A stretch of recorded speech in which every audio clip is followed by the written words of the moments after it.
Balozi wa Kenya hapa Marekani, Peter Ogego, amesema kwamba yeye alikuwa tayari kujiuzuru iwapo apangepatikana suluhisho la amani ya kufuatia mzozo na vita vya kikabila vilivyotokea huko nchini Kenya baada ya uchaguzi wa mwaka jana. Alikuwa akizungumza kwenye sherehe za kuadhimisha sikukuu ya Kenyatta Day zilizofanyika hapa Atlanta katika jimbo la Georgia.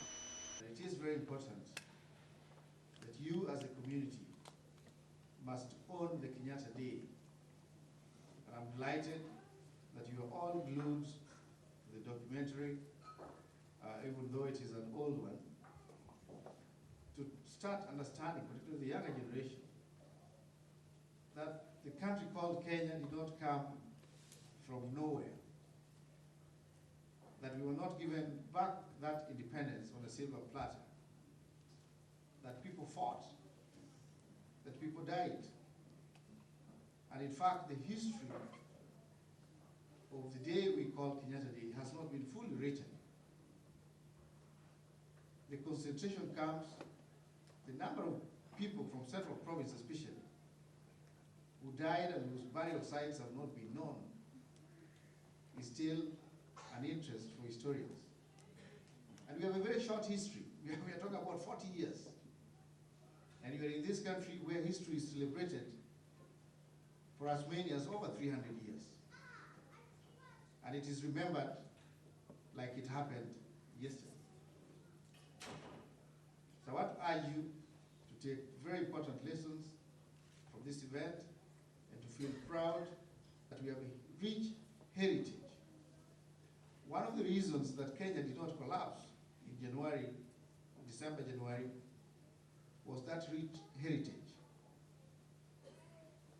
There were Kenyans who said that they will not be manipulated by the divisive politicians and allow them to push the country to the brink.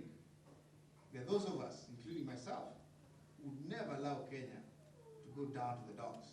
In fact, I was ready to resign.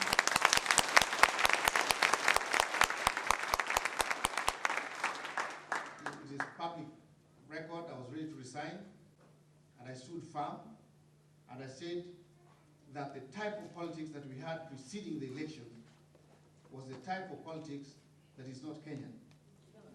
That voting and campaign was done on what I call ethnic conspiracy, a few politicians ganging ethnic communities against others, and that is not sustainable, and that it has no future in that country. And so that rich heritage of struggle, of loving our country called Kenya, is one of the reasons that that country survived. Even in the slums, there were those guys who had seen beyond the manipulations of politicians and started asking, wait a minute, why are we fighting each other? And we are down here in the slums. What is it we are fighting over? And in fact, before Kofi Annan came to Kenya, and there are records to this, the slum dwellers themselves had started peace initiatives that the country called Kenya is bigger than all of us.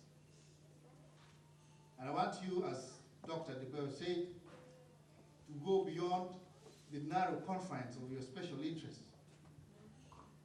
of your groupings, and reach out to each other and celebrate your national identity that we call Kenya.